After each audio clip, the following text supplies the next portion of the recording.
Wird in einer kleinen Stückzahl angeboten und ich glaube, dass uns die Kunst das Wasser aus den Händen lassen wird.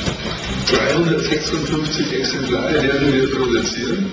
Wir wollen damit Begehrlichkeit wecken und aber auch an unsere Geschichte erinnern. Dieser Skript ist sicherlich nicht nur ein amerikanischer Traum, sondern ein Traum eines jeden Porsche-Fans. Ja, dann, meine Herren, ist es Zeit für die Übergabe des Lenkrads. Schaut ihr das durch.